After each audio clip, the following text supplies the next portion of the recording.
안녕하세요. 치과에서 일하고 있는 40대 여자입니다.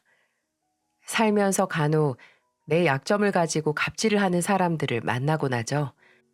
심지어 약점 같지도 않은 약점을 가지고 이러니 저러니 하면서 알아서 수그리길 바라기도 하고요.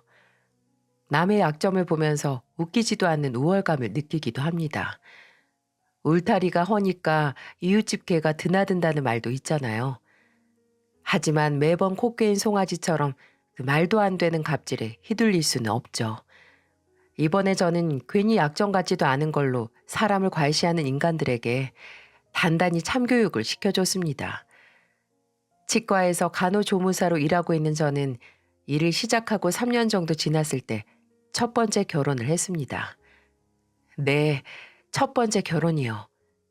이 결혼은 제게 극심한 남성 기피증만을 남겨줬네요. 누구보다 절 사랑해주고 다정했던 사람은 결혼하고 1년 만에 저열한 괴물같이 변하더라고요. 바로 제가 임신을 하지 못한다고 말이죠. 아, 이거 완전 사기 결혼 아니야? 강수연 네 몸에 하자가 있다는 거 알았다면 너랑 절대 결혼 같은 거 안 했을 거야. 미쳤어? 병원에서 얘기 들었잖아. 내 몸 문제가 아니라고. 내 몸엔 아무런 문제가 없다고. 그럼 뭐 내 문제라는 거야? 어? 나한테 문제가 있다 이 말이냐고. 산부인과에서는 제 몸의 문제가 아니라고 했지만 남편은 무조건적으로 제 탓을 하더라고요. 제가 제 몸에는 이상이 없다는 걸 알고 나서 혹시 모르니까 당신도 검사를 해보자라고 했을 때 남편은 제게 폭언을 시작했습니다. 절대로 본인의 몸 문제가 아니라고, 아이를 갖지 못하는 건 모두 네 몸에 하자가 있기 때문이라고 하면서 심할 때는 물건까지 던졌어요. 제게 가혹한 건 남편뿐만이 아니었습니다. 남편에게서 무슨 말을 들은 건지 시어머니를 비롯한 시댁 식구들은 점점 제게 차가워졌어요. 시어머니는 의도적으로 제 연락을 피하기도 했고, 명절에 시댁에 가면 어쩐지 모두 제게 싸늘하기만 했고요. 나중에 시어머니는 저한테 아무래도 문제가 있는 것 같다면서 본인 친구가 다니는 무당집에서 무슨 부적을 받아와 제게 주시더군요. 항상 배에 품고 다니라고 하나 주시고, 침대에 붙이라고 하나 주시고, 또 옷장이나 가방 안에도 넣으라고 하는데 솔직히 이게 말이 되나요? 그냥 남편이 검사를 하면 되는데 그걸 확인하기 싫어서 이런 미신까지 제게 강요를 하다니요. 저는 너무 어처구니가 없어서 시어머니가 주는 부적을 다 거절했습니다. 남편이 검사 받으면 끝이라고 하면서 말입니다. 근데 그렇게 시어머니의 부적을 거절하자마자 남편의 지옥과 같은 본성이 튀어나오고 말았어요. 남편은 제게 건방지다면서 폭력을 쓰기 시작했죠. 남편은 애를 품지 못하는 배에 밥만 채우면 뭐하냐고 하며 때리곤 했습니다. 저는 그 지옥 같은 생활을 더는 참지 못하고 이혼을 택했어요. 남편의 그 말도 안 되는 폭력과 폭언을 증거로 이혼 소송을 했고 위자료와 재산 분할을 받고 이혼을 했습니다. 이후로는 솔직히 남자는 쳐다보지도 않았어요. 그 후로 제 인생의 남자는 그저 가족과 직장에서 만나는 사람들 뿐이었어요. 일제 사적으로 남자를 만나지 않았습니다. 다시 결혼을 한다는 생각도 아예 없었고요. 그러다가 한 번은 친구의 결혼식에 간 적이 있었어요. 첫 번째 결혼이 지옥이었던 저는 그때 한껏 회의적이었기 때문에 남의 결혼은 그저 또 다른 비극의 시작일 뿐이었어요. 그래도 친구의 결혼이니까 진심으로 축하는 해줬습니다. 결혼식이 끝난 후에 결혼식에서 오랜만에 모인 친구들끼리 뒤풀이를 갔어요. 신랑 측 사람들도 어찌 같이 가게 돼서 여러 사람이 모여서 술을 먹으면서 사는 얘기를 했었죠.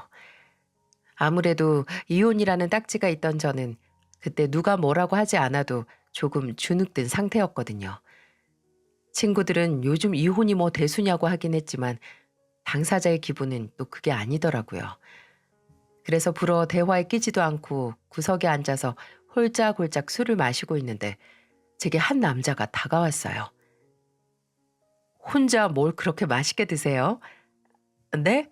아, 그냥 기본 안주 나온 거 먹는데 드세요. 아, 그냥 대화 시작해 보려고 말한 건데 너무 진지하게 받아들이셔서 괜히 죄송하네요. 아, 그러셨구나. 신부 측 지인이세요? 아까 사진 찍을 때 본 기억이 나서요. 네, 고등학교 친구예요. 저는 오늘 유부남 된 놈 대학 동창이에요. 결혼 못할 줄 알았는데 친구 놈들 중에서 제일 먼저 가네요. 먼저 가면 뭐해요? 가서 잘 살아야지. 알딸딸하게 취해서 그런 건지 아니면 괜히 남의 결혼식 본 이후라서 옛날 생각이 나서 그런 건지 저는 처음 보는 남자 앞에서 왜 결혼이 미친 짓인지 일장연설을 늘어놓기 시작했어요. 제가 정말 미쳤죠. 근데 그 처음 보는 남자는 제 말에 공감도 해주고 웃어도 주고 동의도 하더군요. 그리고 헤어지면서 제게 본인 명함을 내미는 겁니다. 명함에는 남자가 다니는 회사와 이름, 전화번호가 적혀 있었고 저는 그때 남자의 이름이 최기욱이라는 걸 처음으로 알게 됐어요. 그리고 거긴 볼펜으로 메모가 적혀 있더군요. 오늘 대화 너무 재밌었습니다. 다음에 또 만나서 못한 얘기 더 하고 싶네요. 연락 주세요. 뭔지 잊고 있던 게 깨어나는 기분이랄까요? 그리고 이내 깊은 고민에 빠졌어요. 저는 결혼을 다시 할 생각이 꿈에도 없었는데 괜히 연애를 시작해서 뭐하나 하고요. 제가 고민에 빠져 연락을 하지 않자 남자는 그날 결혼을 했던 제 친구에게 제 안부를 물어왔습니다. 친구 남편을 통해 그 남자가 부담 갖지 말고 편할 때 연락을 해달라 기다리겠다고 했다고 제게 전해왔더군요. 부담 갖지 말라는 말에 괜히 마음이 흔들려서 이혼한 지 2년 만에 처음으로 남자에게 연애 감정을 갖고 연락을 했습니다. 그 남자는 정말 배려심이 깊은 사람이었어요. 처음에는 그래, 그냥 만나만 보자고 가볍게 시작을 했는데 어찌나 사람을 편하게 만들어주는지 어느새 제 마음이 이 만남에 진지해져 있더라고요. 남자는 저의 이혼 경력에 불편해하지도 아니 아예 신경도 쓰지 않았어요. 오히려 과거 아픈 기억이 있는 저를 보듬어주고 위로해 주었고요. 하지만 상처가 남아있던 저는 재혼을 마음먹기 쉽지 않았습니다. 그때마다 남자는 열렬하게 제 마음을 열기 위해 노력했어요. 자기는 평생 무슨 일이 있어도 내 편일 거라고 제게 말하더군요. 그렇게 1년의 절절한 구애 끝에 저는 재혼을 하기로 결정했네요. 솔직히 시댁에 먼저 인사를 드리러 가기 전에 수많은 각오를 했습니다. 아무리 후한 시댁이라도 이혼 경력 있는 며느리가 마냥 예쁘진 않을 거 아니에요. 시댁에서 제 이혼 사유와 같이 민감한 질문에도 어느 정도 대답을 준비하고 있었고요. 제가 긴장을 하니까 남편은 옆에서 이런 소리를 하더군요. 너무 긴장하지 마. 내가 가족들한테는 다 말해놨으니까. 뭘 말했는데? 당신 이혼 얘기. 뭐? 설마 기욱 씨 혼자 그걸 고지고대로 다 말했어? 그런 건 내가 말하는 게 낫지 않겠어? 설마 내가 있는 얘기 다 했을까? 그냥 당신한테 더는 물어볼 필요 없게 다 잘 말했으니까 걱정 마. 이혼도 수연 씨 잘못 없고 상대측 문제 때문에 한 거라고 했어. 우리 식구들 어차피 내가 결혼 생각 아예 없는 줄 알았어. 그러니까 이렇게 결혼할 상대 골라온 것만으로도 오케이야. 그러니까 혹시나 당신 과거 때문에 곤란한 일 생길까 걱정 안 해도 돼. 아무리 남편이 이런 말을 했더라도 상황이 잘 따라주리라곤 큰 기대를 하지 않았어요. 그런데 정말 시댁 식구들은 제 이혼 경력에 대해 여차저차 말을 하나 하지 않았습니다. 설렁탕 집을 운영 중인 시어머니께서는 조금 차갑긴 하셨어도 이 결혼을 반대하는 눈치는 아니었어요. 남편의 아버지는 남편이 대학생이었을 때 암으로 먼저 세상을 떠나셨고 어머니와 여동생 2명 이렇게 4식구가 살았다고 합니다. 아직 독립하지 않고 시댁에 살고 있다고 하던 둘째 시누이는 미용실을 운영 중이라 만나지 못했고 시댁에 와 있던 첫째 시누이만 만났는데 시누이도 딱히 문제가 있진 않았어요. 아니, 오히려 말을 더 많이 아끼는 것 같은 눈치였어요. 남편은 본인 동생들이 여간 수다스러운 게 아니라고 했는데 저와의 첫 만남에서는 아주 조용하더라고요. 많은 각오를 하고 갔는데 이렇게 수월하게 진행해도 되나 싶을 만큼 남편과의 재혼은 순조롭기만 했습니다. 남편은 두 번째 결혼이니 식은 성대하게 하고 싶지 않다는 제 의견을 들어줬어요. 거의 가족끼리 모여서 함께 식사를 하는 자리 수준이었네요. 저는 아니지만 남편은 초혼인데 많이 미안하기도 하더라고요. 하지만 남편은 식은 아무런 상관없다고 그저 사회적 관념이고 허례허식이니까 절대 미안해하지 말라고 하더군요. 첫 번째 결혼은 크게 말아먹었지만 두 번째 결혼은 정말 잘했다라는 기분이 들었죠. 그도 그럴 것이 정말 거짓말처럼 제가 임신을 하게 됐거든요. 첫 번째 결혼에서는 그렇게 안 돼서 이혼의 원인이 됐었던 임신이 남편과 신혼여행 겸 간 여행에서 드디어 성공하게 된 거죠. 남편은 신혼생활을 둘이서 즐기지 못해 못내 아쉬워했지만 축복이 빨리 찾아온 것만으로도 행복해했습니다. 저도 과거 제 몸에 문제가 있는 거라는 오명에서 벗어난 것 같아서 가슴 속에 무거운 짐을 다 내려놓은 것 같았어요. 이제 정말 나도 순탄하고 평화로운 결혼 생활을 하면서 못다한 가정을 꾸리나 싶었는데 제 임신 소식을 시댁에 알림과 동시에 제게 시련이 찾아오고 말았네요. 제가 일하는 치과는 일요일에 고정적으로 치과가 문을 닫아 쉬고 토요일을 포함한 나머지 평일에 함께 일하는 간호조무사들과 치위생사들이 돌아가면서 하루씩 쉬고 있었거든요. 평일 하루와 일요일 이렇게 일주일에 2번을 쉴 수 있게 말이죠. 그날은 쉬는 평일이었는데 남편은 출근하고 저 혼자 집에서 쉬고 있었죠. 평소 남편과 저는 집안일을 6대4 정도로 분담하고 있었거든요. 남편이 6, 제가 4 이렇게 말이죠. 아무래도 일하는 시간이 제가 더 길고 임신을 해서 남편이 집안일을 더 분담하고 있었네요. 그렇다고 해도 제일 손이 많이 가는 주방일은 제 몫이라서 그렇게 차이도 나지 않았습니다. 그런데 제가 쉬는 날 오전부터 시어머니가 집으로 찾아오시면서 문제가 시작됐어요. 갑작스런 방문에 좀 놀라긴 했어도 뭐 아예 못 찾아오실 건 없지 싶더라고요. 근데 현관에서 문을 열어드리자마자 제 얼굴을 보고 하는 말이 뭐였는 줄 아시나요? 예, 현관 비밀번호 번호가 뭐니? 아니 엄마가 아들 집 비밀번호도 모르고 벨 누르고 오는 건 영 모양이 아니지 않니? 이게 무슨 소린가요? 여기는 남편 혼자 사는 집이 아니라 며느리인 저도 사는 집인데 앞으로 아무 때나 오고 싶을 때 문 따고 들어온다. 이 소린가요? 저는 그저 하하 웃으면서 일단 들어오시라고 했죠. 거기서 넙죽 비밀번호를 알려드릴 수는 없어서 리액션을 크게 하면서 환영해 드렸습니다. 어머님, 어쩐 일이세요? 오신다고 하셨으면 뭐 맛있는 거라도 사뒀을 텐데. 들어오세요. 커피 드릴까요? 아니면 차 드릴까요? 차는 무슨 차야? 이렇게 더운 날에 속까지 익힐 일 있니? 냉수나 얼른 가져와 봐라. 어쩐지 처음 만났을 때와는 다른 말투, 다른 분위기. 살갑지는 않은 분이라도 이렇게 묘하게 툭툭 내뱉는 말투는 아니었는데 솔직히 처음에는 뭔가 기분 나쁜 일이라도 있으신가 했네요. 저는 얼음 띄운 냉수 한 컵을 소파에 앉은 어머니께 드리고 옆에 앉았죠. 밖에 많이 덥죠.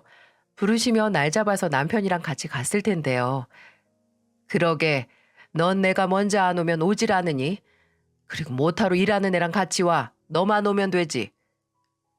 아니, 대체 왜요? 일하는 건 저도 마찬가지인데 대체 왜? 쉬는 날 집에 있다고 마치 집에서 놀기만 하는 사람 취급하는 시어머니의 말에 기분이 나쁘긴 했지만 따지고 들진 않았습니다. 어머님은 저도 일하는데요. 그리고 저희들도 쉬는 날 잡고 가서 어머니랑 같이 식사하면 더 좋잖아요. 아무래도 며느리보다는 아들 얼굴 한 번 더 보고 싶은 게 부모 마음일 텐데. 제가 웃으면서 말하니 시어머니가 절 빤히 보시더라고요. 눈을 가늘하게 뜨고 마치 굉장히 언짢고 할 말이 많다는 표정으로 말이죠. 그리고는 그 무거운 입을 열면서 이런 말을 하셨습니다. 예, 넌 처음이 아니라 시댁에 오고 가는 게 넌덜머리가 나는지 몰라도 난 며느리 생긴 게 처음이라서 며느리 얼굴도 보고 싶어. 그래, 말 나왔으니까 하는 말인데 너랑 다르게 내 아들은 초혼이야, 초혼. 그러니까 누가 수그리고 들어와야겠니? 어? 내가 말 안 해도 너 쉬는 날이면 째깍째깍 나한테 말을 해야지. 어머니, 저 쉬는데 어디 가서 외식이나 할까요? 어? 먼저 이렇게 나오면 좀 좋아? 와, 진짜 뭐라 할 말이 없더라고요. 너는 재혼이니까 알아서 기라는 몰상식한 말을 듣고 뭐라 반박해야 했을까요? 아니, 제가 뭐라 대답을 하기도 전에 시어머니는 냅다 자리에서 일어나서 이런 말을 하시더군요. 너 안 되겠다. 우리 아들 어떻게 모시고 있나? 내가 확인을 좀 해야겠어. 그러고는 바로 주방으로 들어가시더라고요. 아주 나를 잡은 사람처럼 쿵쿵거리며 주방으로 가는데 어이가 없던 저도 대체 뭐하러 들어가나 따라갔죠. 그런데 시어머니는 식탁에 있는 식빵 봉지를 들어 올리더니 저를 한번 째려보고 물었습니다. 너 기욱이 출근할 때 빵 먹여서 출근시키니? 출근시킨다는 말이 어딨어요. 무슨 애 학교 보내는 것도 아니고 남편이 저보다 4살은 많은데 그리고 아침에 빵 먹겠다는 것도 기욱 씨 생각이에요. 제 생각 아니고요. 걔가 네 눈치 봐서 그러나 보다. 애가 착해 빠져서는 마누라 눈치나 보고 밥도 못 얻어먹고 사네. 아휴, 얘 남자가 아침밥은 쌀하고 국으로 든든하게 먹어야 하는 거야. 어? 저도 한식으로 먹으면 편하죠. 끓여놓은 국에 밥도 저녁에 해둔 밥으로 주고 반찬도 냉장고에서 꺼내주면 되니까요. 빵 굽고 후라이하고 햄 굽는 것보다 그게 훨씬 편해요. 허, 너 참 편하게 산다. 무슨 해놓은 걸 줘? 그게 뭐가 힘들다고 아침에 반찬 8개 정도는 바로바로 해서 줘야지. 어머님, 저도 아침에 출근해요. 어떨 때는 기욱 씨보다 먼저 출근할 때도 있고 늦게 퇴근할 때도 있고요. 그래도 지금까지 아침이나 저녁 한 번도 빼지 않고 차려서 같이 먹었고요. 직접 먹는 기욱 씨는 한 번도 불만 표출한 적이 없는데 왜 어머니가 화를 내시는지 전 정말 모르겠어요. 내가 이럴 줄 알았어. 한 번 갔다 온 데는 분명히 이유가 있다고. 아유, 이 꼴을 보려고 꼬리표 달린 여자랑 결혼을 했는지. 보란 듯이 바로 애나 들어서고 내가 못 살아.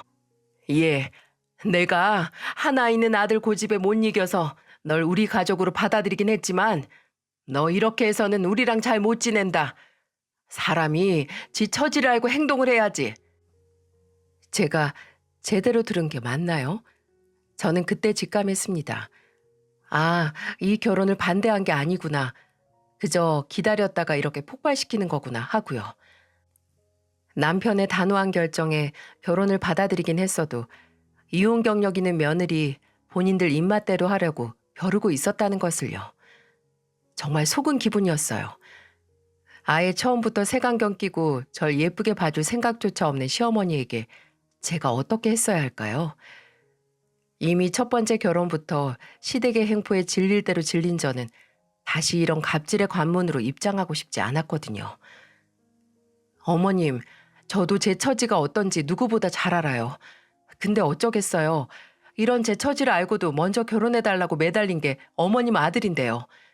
저도 결혼 생활 잘하려고 노력할 텐데요. 그건 전적으로 저와 남편 사이 문제가 우선이죠. 너 그러면 아예 시댁은 나 몰라라 하겠다 이거니? 제가 언제 시댁에 잘 안 한다고 했나요? 그저 저희 남편과 결혼 생활에서 이렇게 하겠다 이거죠. 남편은 아무런 불만이 없는데 뭐하러 제가 에너지 낭비를 해요. 원하지도 않는 팔첩반상 아침마다 차리느니 차라리 다른 일을 하는 게 훨씬 낫죠. 안 그래요? 어머니 눈에는 안 찰 수 있겠지만 좀 더 지켜봐 주세요. 어머니 큰아들이 저를 고른 이유가 있겠죠. 네? 살살 웃으면서 말하니까 시어머니 얼굴이 시뻘개져서 말을 돌리시더라고요. 갑자기 바닥이 지저분하다고 뭐라 하시길래 바닥 청소는 남편 몫이라고 말해드렸죠. 그랬더니 또 귀한 아들한테 집안일 맡긴다고 아주 난리를 치시네요. 저도 귀한 딸인데 빨래랑 화장실 청소 도맡아 한다고 했습니다. 그랬더니 다시 꼬투리 잡으려고 집안을 샅샅이 뒤지시는데 저는 주방에서 저 먹을 토스트나 구웠어요. 눈에 불을 켜고 있는 시어머니께 어머님도 토스트 드실래요? 오늘 아침에 어머님 아들은 진짜 맛있게 먹고 갔는데 라고 하니까 대꾸도 안 하시고 그저 제게 앞으로 어떻게 하는지 지켜보겠다고 엄포를 놓으시고 가셨습니다. 솔직히 전혀 무서울 거 없는 경고였지만 착잡해지는 건 어쩔 수 없었어요. 결혼 전부터 저에 대한 건 아무런 문제 삼지 않았던 게 바로 이 순간을 위해서였던 건 아닌가 하는 합리적인 의심이 들었었네요. 그렇게 한 차례 폭풍이 지나가고 저는 남편이 퇴근해서 집에 들어왔을 때 오전에 있었던 일을 다 털어놓으면서 이렇게 덧붙였어요. 어머님한테 말 대답했다고 생각해서 기분 나쁘면 미안해. 근데 이제 와서 이혼 경력이 있으니까 알아서 잘하라고 하시는데 여기서 내가 지고 들어가면 앞으로 어떻게 나오실지 불보듯 뻔하잖아. 들어오자마자 현관 비밀번호나 말하라고 하셨는데 그러고 보니 비밀번호 끝까지 안 알아가셨네. 너무 화가 나서 다시 묻는 거 까먹으셨나? 아니야. 알려드리지 마. 잘했어. 나야말로 미안해. 당신 쉬는 날 물으시길래 생각 없이 알려드렸는데 이렇게 찾아와서 당신한테 그런 소리까지 하실 줄 몰랐어. 내가 어머니한테 우리 결혼을 밀어붙이긴 했어도 이제 와서 이렇게 나오실 줄은 상상도 못했어. 내가 어머니한테 다시 말씀드릴게. 내 가족 문제니까 너무 심한 간섭하지 말라고. 그리고 현관 비밀번호도 알려드리지 마. 다시 말 꺼내시면 내가 알려드리지 말라고 했다고 해. 그래도 남편이 이렇게 나와주니 앞으로 갑질의 문이 열릴 거라고 예상했던 불안이 조금은 사라졌습니다. 결혼 전에 무슨 일이 일어나도 내 편이 될 거라고 한 게 빈말이 아니더라고요. 하지만 시어머님의 갑질은 여기서 끝나지 않았습니다. 남편이 아무리 말을 했어도 어떻게 해서든 저한테 트집을 잡고 마치 제 정신머리를 고치고 싶어 안달난 사람처럼 굴었어요. 한 번은 그렇게 원하시던 외식을 시어머님 모시고 나간 날이었어요. 그날은 별말 없으시고 식사를 맛있게 했어요. 그런데 남편이 화장실 간다고 하면서 먼저 계산하고 올까 하고 말을 꺼낸 겁니다. 가면서 계산까지 하지 뭐. 카드 줘? 아니, 나도 가져왔어. 그렇게 남편이 화장실에 간다고 갔는데 저를 빤히 보던 시어머니가 물어보시더군요. 너희 통장 관리는 어떻게 하고 있니? 카드는 누구 명의로 쓰고. 네? 통장 관리요? 갑자기 그건 왜요? 아니, 생활비 어떻게 쓰고 있나 궁금해서. 왜? 내가 이런 것도 모르고 살아야 하니? 그 가시돋친 말에 남편에게 한 소리 들었다고 꽁에 있으셨구나 싶었습니다. 뭐 안 알려드릴 일도 아니라서 저도 간단하게 말씀을 드렸어요. 월급은 아예 한 통장에 모으고 카드는 가족카드 2개 만들어서 나눠서 쓰고 있어요. 그럼 그 통장 관리 누가 하는데? 제가요. 뭐? 네가 뭘 한다고 통장 관리를 해? 그런 건 남자가 하는 게 낫지. 왜요? 남자는 통장 관리 잘하는 유전자라도 타고나나요? 어머님도 진짜 재밌으시다니까. 언제는 살림은 전적으로 여자가 하는 거라고 하시더니 통장 관리는 남자가 하는 거라고 하시고. 어머님, 저 헷갈려요. 말도 안 되는 소리에 이렇게 반박했더니 돈 관리는 다르다고 남편한테 맡기라고 일장연설을 늘어놓으셨습니다. 그래서 화장실에서 돌아온 남편에게 제가 물었죠. 여보, 어머님이 통장 관리는 남자가 해야 한대. 근데 살림은 여자가 하는 거라고 하시는데 살림에 돈 관리도 포함된 거 아니야? 당신 어머님 말대로 통장 관리하면서 살림도 다 알아서 할래? 얘는 내가 언제 그렇게 말했니? 어머니, 아들이 독박 살림하기 원하세요? 저는 돈 관리에는 영 소질이 없어서 이 사람한테 맡긴 거니까 걱정 마세요. 아버지 살아생전에도 돈 관리는 어머니가 하셨으면서 40 넘은 아들 통장까지 간섭하는 거 아들 창피하게 만드는 거예요. 며느리가 한마디 할 때는 100마디로 반박하셨으면서 아들이 한 소리 하니까 그저 입을 꾹 다물고 저만 노려보시더군요.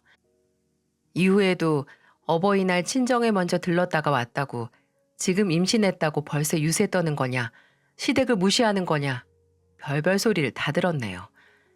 이제부터 기념일을 포함해서 명절에도 꼭 시댁부터 오고 친정은 1년에 한 번만 가라는 말도 안 되는 소리까지 하시더라고요. 여자는 결혼하면 시댁 식구라고 친정에서도 너 올 거 반길 사람 없을 거라고요. 이게 믿어지시나요? 저희 어머니 아버지는 아직도 저를 물가에 내놓은 애 취급하십니다.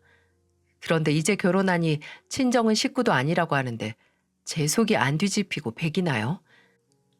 이것도 남편이 옆에서 대신 성을 내줬기에 망정이지. 정말 그때는 한바탕 난리를 치고 싶었던 걸 뱃속의 아이 태교를 생각해서 꾹 참았습니다. 근데 시어머니의 몰상식한 행동은 애교 수준이었어요.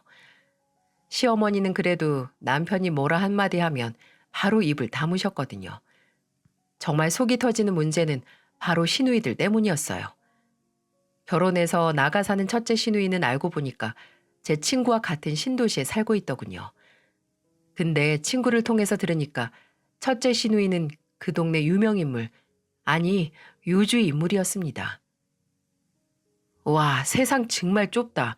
네 시누이 땡땡 아파트 거기 살지? 맞아. 어떻게 알았어? 그 여자 민원왕이야, 민원왕. 동네 순찰하면서 누가 쓰레기를 어디다 버렸는지 감시하고 다니고 누가 불법 주차 안 했는지 뒤져서 신고 넣고 다녀. 아니 뭐 제대로 된 신고나 민원이면 좋은 일 하는 거지. 근데 전혀 문제 없는 것까지 꼬투리 잡아서 민원 넣고 다녀서 난리더라. 한 번은 주인이 본인 식당 앞에 잠깐 주차한 걸로 사진 찍고 시비 걸고 따지고 들기까지 해서 난리 났었어. 아유, 좁은 동네에서 왜 그러고 사는지 몰라. 초등학생 딸 하나 있지 않아?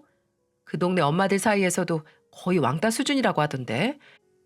아파트값 올린다고 혼자서 아파트 앞에 큰 산책로 만들자고 했다가 아무도 동의 안 하고 나서는 상대해주는 사람이 없다고 들었어. 우리 혜준이랑 그 집 딸이랑 같은 학교거든. 정말 첫째 시누이가 동네에서 그런 일을 하고 다닐 줄 상상도 하지 못했습니다. 왜냐하면 시댁에 모일 때마다 첫째 시누이가 장애인 주차장에 주차하는 걸 종종 봤었거든요. 제가 왜 여기다가 주차하냐고 할 때마다 뭐 어떠냐고 웃는데 본인이나 잘할 것이지. 종종 시어머니에게 저번에 신고한 거 포상금 들어왔다고 자랑한 걸 들은 적은 있었어도 이것저것 다 꼬투리 잡고 다니는 상습범일 줄은 전혀 몰랐죠. 자매가 꼭 닮아서 둘째 시누이도 꽤 유명했습니다. 둘째 시누이가 하는 미용실이 말이죠. 한 번은 머리가 지저분해서 이왕 가는 거 가족이 하는 곳으로 가도 될까 싶어서 인터넷으로 둘째 시누이 미용실을 찾아봤던 적이 있었거든요. 근데 후기가 정말 엉망이더군요. 원장으로 보이는 사람이 정말 불친절합니다. 머리가 마음에 안 든다는 내색을 조금이라도 하면 바로 싸움하자고 달려드네요. 싸움 따기 하는 미용실에 2번 다시 오지 않겠습니다. 얼굴도 개판이고 인성도 개판이네요. 직원들은 꽤 실력도 있고 친절한데 원장이 가관이네요. 그래도 원장이라서 제일 실력이 좋지 않을까 해서 예약까지 해서 머리 했는데 머리 안쪽에 염색이 안 된 부분이 있는 거예요. 그래서 다시 방문했는데 저한테 다짜고짜 예전에 검정색으로 염색했던 거 아니냐, 왜 말 안 했냐 이렇게 따지는 겁니다. 저는 살면서 한 번도 흑발 염색을 한 적이 없거든요. 지가 제대로 안 해놓고 고객 탓하는 미용실 2번 다시 갈 일 없네요. 등등. 원장인 둘째 시누이에 대한 불만이 넘치는 후기가 가득했어요. 확실히 둘째 시누이는 목소리도 크고 다혈질이라서 시댁에서 한 번 만나면 시어머니나 남편이나 할 거 없이 꼭 한 번은 싸움이 났었거든요. 안에서 새는 바가지는 밖에서도 새는 법이죠. 이렇게 안에서나 밖에서나 문제를 일으키고 다니는 시누이들은 물론 저에게도 피해를 끼쳤어요. 첫째 시누이 부부와 함께 저녁을 먹는 자리에서 시누이가 제게 이런 말을 꺼내더라고요. 새언니, 새언니가 다니는 치과 가면 스케일링은 언니한테 직접 받을 수 있어요? 아니요. 전 간호조무사라서 스케일링은 치위생사 선생님한테 받죠. 어라? 그럼 따로 할인도 못 받겠네? 뭐야? 현서 데리고 한번 가려고 했는데 에휴 좋다 말았네. 그럼 간호조무사는 왜 있는 거예요? 그냥 치위생사만 있으면 되지. 야 최정희 그런 말이 어딨어. 하는 일이 따로 있으니까 그렇겠지. 아니 나는 인력 낭비가 아닌가 해서. 언니 기분 나빠요? 기분 나쁠 게 어딨어요. 현서 데리고 한번 들러봐요. 병원 할인권은 줄 수 있고 뭐 내가 직접 스킬링만 해주면 피바다 될 수 있지만 그거 괜찮다면 나한테 받아보던가요. 아주버니 말이 많네. 여보, 피 볼 자신 있으면 가서 한번 받아봐. 매번 기분 나쁜 말만 골라 해서 사람 속을 긁는 건 당연했습니다. 또 한 번은 함께 장을 보러 갔다가 제가 신호등 파란불이 깜빡거릴 때 건너려고 하다가 타이밍을 놓쳐서 못 건넌 적이 있었거든요. 근데 그걸 보더니 이런 말을 하는 겁니다. 언니, 뭐하러 그렇게 급하게 가요? 아, 아이스크림 샀으니까 녹을까 봐 그랬어요. 아이, 근데 못 건넜네. 조심해요. 그러다가 무단횡단하면 나한테 다 사진 찍혀서 벌금 내야 하니까. 가족이라서 봐준 줄 알아요. 그러게요. 아가씨도 조심해요. 장애인 주차장에 주차하는 거 보고 내가 신고할 수도 있으니까.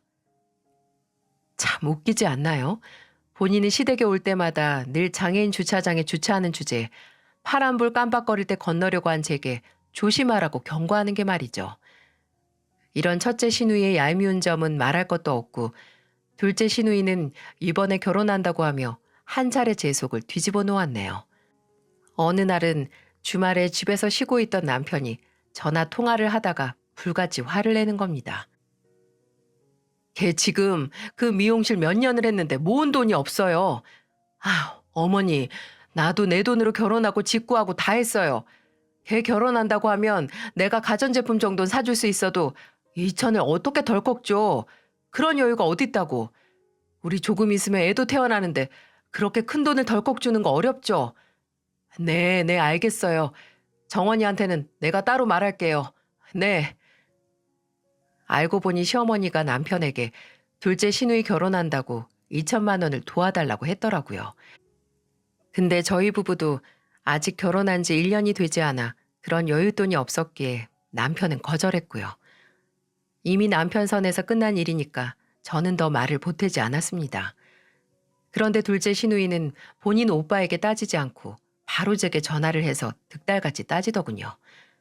마치 이 모든 일의 원흉이 저라는 듯이요. 언니, 오빠한테 말 들었어요? 오빠가 2천 해주는 거 혹시 언니가 못하게 했냐고요? 아가씨, 그게 다짜고짜 무슨 말이에요? 2천이라뇨? 아, 혹시 어머님이 남편한테 아가씨 결혼 자금 도와달라고 하셨던 거 그거 말하는 거예요? 그래요, 그거. 엄마가 그러는데 오빠가 그렇게 못 해준다고 했다고. 혹시 언니가 오빠한테 해주지 말라고 했냐고요? 내가 왜 그러겠어요. 아가씨 오빠 결정인데 나한테는 아예 상의도 안 했어요. 참 그런 일로 이렇게 다짜고짜 따지는 걸 보니까 아가씨도 어지간히 급했나 보네요. 지금 미용실 한 지 거의 8년은 다 돼간다고 하지 않았어요? 그게 무슨 상관인데 그 소리 꺼내는 건데요? 아, 나는 결혼 자금이 당장 너무 부족한 상황인가 해서요. 뭐 결혼식을 작게 하면 어때요? 아가씨 오빠랑 나는 식도 안 올리고 이렇게 잘 살잖아요. 아가씨 너무 걱정 마요. 아, 혹시 혼수 필요한 거 있으면 말해요. 남편이랑 나랑 냉장고나 TV 정도는 해줄 테니까. 무슨 돈을 맡겨놨나요? 아주 지 돈 내놓으라는 것처럼 구는데 어찌나 짜증이 나던지. 이외에도 시어머니가 발목 삐끗하신 날 가서 반나절 병수발 들고 왔는데 뭐가 모질한 건지 시누이 둘이서 제게 전화해서 엄마가 편찮으신데 왜 매일 전화도 안 하냐. 엄마가 서운해하신다. 아주 유난을 부리기도 했고요. 하지만 이 모든 유난과 갑질은 눈 감고 넘어갈 수 있었습니다. 정말 싫은 상대를 무시하는 최선의 방법은 그 상대를 한없이 불쌍하게 보는 거라는 거 아시나요? 그 상대가 하는 모든 미운 짓을 그저 불쌍한 인간이 하는 불쌍한 짓이라고 생각하면 그나마 마음이 편해지곤 한답니다. 저도 평생 얼굴 안 볼 수 있는 사람들이 아니니까 그저 상황에 맞춰 적당히 반박하면서 거의 남처럼 지낸다 마음을 먹고 참고 살았죠. 근데 도저히 마냥 불쌍하게만 볼 수 없을 정도로 어처구니 없는 사건이 터지고야 말았습니다. 참으면 병이 된다는 게 맞는 말이더라고요. 제가 임신 7개월 차 다리 부종과 소화불량으로 힘든 나날을 보내고 있을 때 시어머니는 임신했다고 제사에 빠질 생각하지 말라며 저를 소환하셨어요. 남편은 몸도 무거운데 본인만 시댁에 갔다 오겠다고 친정 가서 쉬라고 했지만 제가 결혼하고 처음으로 참여하는 돌아가신 시아버지 제사이기도 했고 괜히 뒷말 나오는 게 싫어서 고집을 부려서 남편과 함께 시댁으로 갔었죠. 도착했더니 시어머니는 제 몸 상태는 물어보지도 않으시고 곧바로 앞치마를 주시더라고요. 가서 얼른 전부터 붙이라고요. 거실 한복판에는 제가 앉아서 전 붙일 세팅이 딱 되어 있더라고요. 참 눈물나게 고마웠네요. 시누이 2명은 그 옆에 소파에 앉아서 저를 보고 고개만 까딱할 뿐이었어요. 첫째 시누이의 남편이나 둘째 시누이가 결혼할 사람이나 보이지도 않았어요. 현관에 신발이 있었는데 방에 들어가서 자고 있나 보더라고요. 여보, 그냥 앉아있어. 내가 가서 할게. 됐어. 당신은 주방에서 산적꼬치에 끼우고 동태 간이나 해서 쌓아서 가져와. 아, 야채도 녹두도 갈아 놓고. 저는 주방에 서서 일하는 것보다 앉아서 전이나 부치는 게 나을 것 같아 남편을 주방으로 보냈습니다. 남편이 주방에 들어가자마자 네가 여길 왜 들어오냐고 하는 시어머니의 목소리가 들렸지만 무시하고 후라이팬 앞에 자리를 잡았죠. 언니, 우리가 도와줄게요. 배가 그렇게 부른 사람을 혼자 일하게 할 수 없지. 맞아요. 우리도 오늘 일하러 온 거예요. 야, 정원아, 네가 계란물 무쳐. 내가 부침가루 무칠게. 아니, 전을 부치면서 계란물이랑 부침가루 무치는 게 2명이서 나눠서 할 일인가요?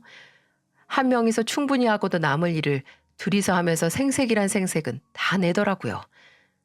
한 소리 할까 했는데 몸도 무겁고 피곤해서 빨리 일을 마치고 집으로 가고 싶었습니다. 혼자서 빠르게 전을 부치기 시작했고 옆에 있던 시누이들은 도와주는 건지 부치는 전을 먹기만 하는 건지 모를 정도로 입으로 들어가는 게 훨씬 더 많더라고요. 어느새 다 부친 전이 준비해둔 쟁반에 쌓여서 새 쟁반을 가져왔어야 하는데 옆에서 놀고 있는 시누이들은 그것도 모르고 그저 완성된 전을 뜨겁다면서도 잘만 먹고 있었죠. 괜히 말 섞기 싫어서 불 조절하고 가득 차 있는 쟁반을 들고 주방으로 가려고 일어났습니다. 제가 쟁반을 들고 주방으로 가고 있는데 첫째 시누이가 말하더군요. 어머, 언제 이렇게 많아졌냐? 새언니 손 진짜 빠르네. 그러게, 이렇게 손도 빠르고 일도 잘하는데 왜 이혼당했나 몰라. 둘째 시누이가 속닥거리는 소리가 제 귀까지 들렸어요. 저는 제가 잘못 들은 줄 알았는데 그 뒤로 서로 속닥거리는 걸 더 듣고 나서 눈이 뒤집히는 것 같았어요. 야, 이혼당한 게 아니라 먼저 하자고 한 거라며. 언니는 그걸 믿어? 다 모르는 거야. 둘 사이 무슨 일이 있었는지. 그런가? 뭐 평소 하는 거 보면 당했을 수도 있겠네. 늘 이혼당한 게 아닌 것처럼 뻗대고 지 잘난 것처럼 구니까 그렇게 느껴지는 거야. 오빠가 속았을 수도 있지. 나는 절대로 이혼 안 해야지. 사람이 뭘 하든 이혼 딱지가 있으면 웃어 보이잖아. 저는 분명히 들었습니다. 본인들 딴에는 제 뒤에서 작게 말했다고 생각했나 본데 피가 거꾸로 솟는 말 같지도 않은 말을 똑똑히 들었어요. 저는 주방으로 가다 말고 천천히 뒤를 돌아 거실에 앉아서 지들끼리 속닥거리는 2명을 쳐다봤어요. 그런 제 시선을 느꼈는지 둘째 시누이가 절 보고 아무렇지도 않은 표정으로 태연하게 말하더군요. 새언니, 가서 새 쟁반 안 가져오고 뭐해요? 우리 바빠요. 전 다 부치고 여기 나물도 볶아야 돼서. 고사리가 아주 한뭉탱이네. 고사리가 한뭉탱이라고 실실 웃는 낯짝에 이성을 잃는 기분이었죠. 저는 주방으로 가던 발길을 돌려 다시 거실에 앉은 시누이들 앞으로 갔습니다. 그리고 제가 들고 있던 쟁반의 전들을 한 움큼 들어서 시누이들에게 야구공 마냥 던졌어요. 시누이들은 제가 붙인 전 세례를 정통으로 받고 놀라 뒤집어졌죠. 아, 뜨거! 이게 뭐 하는 짓이야? 아우, 미친 거 아니야, 지금? 시누이들의 비명을 듣고 주방에서 남편과 시어머니가 나왔어요. 방에서 부스스한 얼굴로 첫째 시누이 남편도 안방에서 나왔고요. 바닥에 앉아서 머리에 무수히 많은 전들을 뒤집어 쓰고 있는 시누이들과 앞에 굳은 얼굴로 서 있는 남편과 시어머니는 그 모습에 놀라서 무슨 일이냐고 묻는데 저는 대답도 하지 않고 자빠져 있는 인간들에게 말했습니다. 내가 이혼하는데 니들이 뭐 보태준 거 있어? 뭐라고? 귓구멍에 전이 틀어박혔니? 왜 한 번에 못 알아들어? 내 이혼에 너희가 뭐 도움이라도 된 적 있냐고. 내가 이혼한 게 니들이 시시덕거리면서 씹는 오징어 다리인 줄 알아? 뭐? 전도 잘 붙이는데 왜 이혼당했는지 모르겠다고? 이혼당한 주제에 뻗대고치 잘난 줄 안다고? 뭐? 너희 진짜 그랬어? 이 사람한테 정말 그딴 소리 짓거렸냐고? 아니, 우리가 언제 그렇게 말했다고 그래. 그냥 우리는. 예, 넌 그 소리 좀 들었다고 네 시누이들한테 시아버지 제사상에 올라갈 음식을 던진 거냐? 어? 어머니, 그 소리 좀 들었냐고요? 먼저 심한 소리 한 건 저 둘이잖아요. 참나, 그럼 이혼한 걸 이혼했다고 한 것뿐인데 뭐가 그렇게 억울하니? 그리고 얘네가 틀린 소리 했니? 어? 네, 그렇겠죠. 어머님도 아가씨들이랑 똑같이 제 이혼 문제가 아주 눈에 가시처럼 거슬릴 테니까요. 근데 제가 이혼했다는 게 뭐가 그렇게 불만이세요? 제가 이혼한 게 어머님이랑 아가씨들한테 피해라도 준 적 있어요? 오히려 남한테 괜한 트집으로 스트레스 주고 피해 주는 건 이혼 한 번 안 한 어머님이랑 아가씨들 아니냐고요. 얘 말하는 것 좀 봐라. 무슨 트집을 잡아 내가. 그래, 엄마가 뭘 했다고 저래? 미친 거 아니야? 어머님은 이혼했다고 머리 쑤그리고 마냥 고분고분한 며느리 원했는지 몰라도 저는 그 집 못해요. 제가 첫 번째 결혼을 실패했다는 것보다 더 문제는 어머님하고 거기 있는 두 딸의 인성이니까 앞으로 그 인성 고칠 계획 없으면 얼굴 볼 일 없었으면 하네요. 결혼은 실패다 싶으면 그만두면 되는데 동네에서 답 없다고 소문난 그 성격 어떻게 고치려나 참 궁금하네요. 저는 그대로 앞치마를 내던지고 현관으로 향했어요. 남편도 가방을 챙겨 제 뒤를 따라왔습니다. 시어머니는 그런 남편에게 불호령을 내렸죠. 얘 기우가 너 지금 쟤 쫓아서 나갈 거냐? 어? 네 애미랑 동생들한테 눈 똑바로 뜨고 바락바락 성이 난 애는 저런 되바라진 애 쫓아간다고? 저도 더 이상 못 참겠어요. 어머니랑 저 둘이 매번 보여주는 무례한 행동들 창피해서 못 견디겠어요. 앞으로는 연락하지 마세요. 저 사람 화 다 풀릴 때까지 저도 집으로 오는 일 없을 거니까. 시어머니는 남편의 이름을 애처롭게 불렀지만 남편은 뒤돌아보지 않고 저를 부축해서 시댁을 빠져나왔어요. 그대로 집으로 가서 남편은 제게 너무 미안하다 빌었습니다. 남편이 사과할 일도 아닌데 어찌나 몸들 바를 몰라 하는지. 물론 몸도 마음도 너덜너덜한 기분이었지만 저도 할 말을 다 했고 남편도 저를 따라 앞으로 시댁에 가고 연락할 일 없다고 선언했으니 만족했습니다. 첫 번째, 두 번째 결혼 모두 시댁 복은 지지리도 없었지만 두 번째 결혼에 남편 복은 확실히 있나 봐요. 그 후로 시댁의 발걸음은 아예 뚝 끊었습니다. 아예 연락도 안 하고 안 받고 있어요. 저는 몇 달 남지 않은 출산을 앞두고 시댁 인간들은 아예 연락 자체를 차단했고요. 남편은 종종 시어머니에게 연락을 받나 보더라고요. 처음에는 아주 불같이 화를 내면서 호적에서 판에 만에 난리를 쳤는데 시간이 갈수록 얼굴 한번 보자고 절절 매시는 모습이 애처롭기만 했네요. 아, 그리고 이건 아주 소심한 복수인데 그날 시댁에서 나오면서 어김없이 장애인 주차장에 주차된 첫째 시누이의 차를 사진 찍어와서 신고했어요. 매번 장애인 주차장에 주차하는 상습범이라고요. 어떻게 처벌을 받고 벌금을 냈는지는 모르겠지만 지는 아주 엉망인 시민의식을 가진 주제에 남에게만 엄격한 첫째 시누이에게 어느 정도 교육은 됐겠죠. 저는 다음 해 봄에 예쁜 딸을 낳았습니다. 시댁과의 연이 뚝 끊기니까 정말 평화롭기만 하네요. 근데 제가 딸을 낳자마자 모르는 번호로 전화가 계속 오더라고요. 시어머니였어요. 어떻게 알았는지 딱 손주 태어났다는 소식을 듣고 연락하는 것 같았죠. 근데 연락해서 하는 소리가 가관이었네요. 얘, 넌 내 손주를 낳고 연락도 먼저 안 하니? 어? 그 일 때문에 아직도 꽁에서는. 어머님 손주이기 전에 제 딸인데요. 저는 제 딸한테 저 무시하는 사람들 보여주기 싫어요. 그만 끊을게요. 야야, 잠깐만 기다려라. 그래, 나도 심하긴 했어. 그래도 어떻게 이렇게 모르는 사람처럼 지내니? 어? 마음 좀 풀고 없던 일로 하자. 미안하다.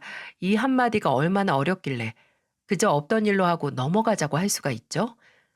전혀 반성도 미안한 생각도 없는 시어머니 전화는 바로 끊었어요. 계속 연락을 해오긴 했지만 받지 않았습니다. 남편도 당신 마음 풀릴 때까지 모른 척 하라고 했고요. 오히려 남편은 본인이 더 화가 났다고 제가 화가 풀려도 본인이 평생 연락을 안 하고 살지도 모르겠다고 하네요. 그 후로 몇 번 더 전화도 오고 집 앞까지 찾아오기까지 했습니다. 한 번은 제가 딸을 낳고 1년이 넘어갈 때쯤 딸을 데리고 산책 나갔다가 절 찾아온 시어머니를 마주쳤네요. 1년이나 지나니까 이제야 찾아와서 사과할 생각이 들었나 했습니다. 시어머니는 유모차에 있는 제 딸에게서 눈도 못 떼고 다 죽어가는 목소리로 제게 말했습니다. 이제 나 좀 봐주라. 내 손주 앞에서 꼭 이래야겠니? 어? 내가 못 살겠어서 그래. 아휴, 정이랑 정원이 지금 다 이혼당하게 생겼어. 이걸 어쩌면 좋니? 글쎄 바람이래 바람. 그년들 둘 다 바람나서 지금 김서방이랑 강서방 다 소송한다고 난리 났어. 좋은 변호사 구하라고 하세요. 이혼 선배로서 해둘 말은 이것뿐이네요. 예, 수연아. 내가 이렇게 잘못했다고 하잖니. 어? 너 정말 언제까지 이럴 건데? 너 정말 애미랑 자식 사이를 아주 뜯어놔야 성이 풀리겠어? 어머니랑 아가씨들이 와서 무릎 꿇고 빌면 생각해 볼게요. 그리고 제가 어머니 아들 붙잡고 있는 거 아니에요. 남편도 화가 많이 나서 결정한 일이에요. 또 제 탓으로 돌리지 마세요. 저는 그렇게 말하고 뒤돌아 집으로 갔습니다. 그 후로는 따로 연락이나 찾아오지도 않는 게 무릎 꿇고 빌고 싶진 않은가 봐요. 아쉬운 사람이 우물 판다고 저야 와서 빌든 말든 상관없죠. 사람 일이 어떻게 될지 모른다고 제가 이혼했다고 무시하던 시누이들은 바람나서 이혼당할 위기이고 시어머니는 딸 2명 다 이혼녀 딱지 붙을 참이네요. 이래서 사람이 착하게 살아야 하나 봅니다. 지들이 그렇게 과시하던 이혼녀 입장이 되리라곤 상상도 못했겠죠. 이혼을 했던 뭘 했던 솔직히 그게 무슨 문제가 있나요? 그저 나 자신이 바르고 올곧은 사람이면 사회적으로 부당한 시선과 손가락질에도 꿀릴 것 없잖아요. 이제 남편은 시어머니가 해오는 연락을 받긴 하지만 제게 따로 시댁 얘기를 꺼내지 않습니다. 제가 화가 풀릴 때까지 기다린다고 하네요. 그나마 이렇게 남편 복이라도 있어서 정말 다행이지 싶습니다. 앞으로는 괜히 꼬리표로 나를 괄시하고 갑질하는 인간들은 그냥 무시만 하는 게 아니라 제 인생에서 내보내야겠어요. 무시만 할 게 아니라 아예 안 보고 사는 게 최선이라는 걸 이 일로 확실히 배웠어요. 저의 긴 이야기를 들어주신 분들도 앞으로 꼬리표로 사람을 무시하는 그런 인간들을 인생에서 다 쫓아내 보내시길 바랍니다. 그런 인간들 일일이 상대하고 살기에는 인생은 짧고 내 에너지도 남아나지 않으니까요. 들어주셔서 감사합니다. 모두들 행복하세요.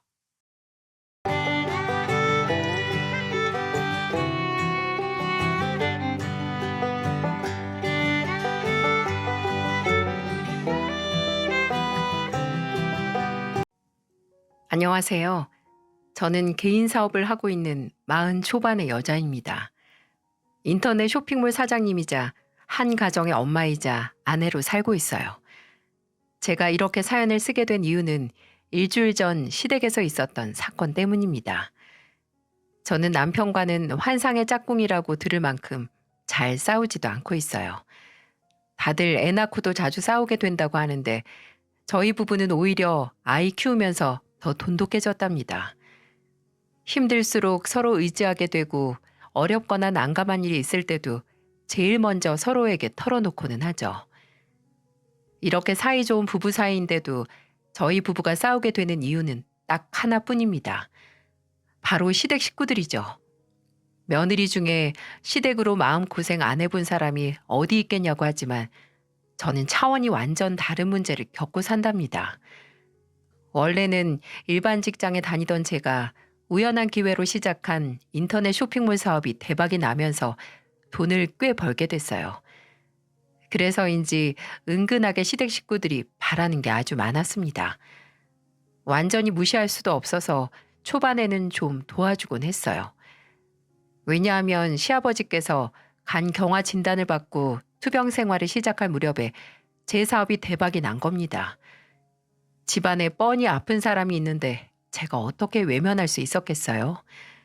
무엇보다 시아버지께서 투병 생활이 길어지면서 시댁 경제적인 상황도 안 좋아졌어요. 왜냐하면 집안의 경제 활동을 하는 사람이 아버님 한 분뿐이었는데 아버님이 아프셔서 일을 못 하시게 되니까 상황이 어려워질 수밖에 없었죠. 지금부터 파란만장하고 속 터지는 시댁 식구들 이야기를 풀어볼게요. 저와 남편은 캠퍼스 커플로 만나서 연애를 하게 됐어요. 저보다 3살 많은 남편과 저는 같은 과의 학생이었죠. 같은 학교에서 같은 전공을 공부했는데도 저와 남편의 밥벌이는 크게 달랐습니다.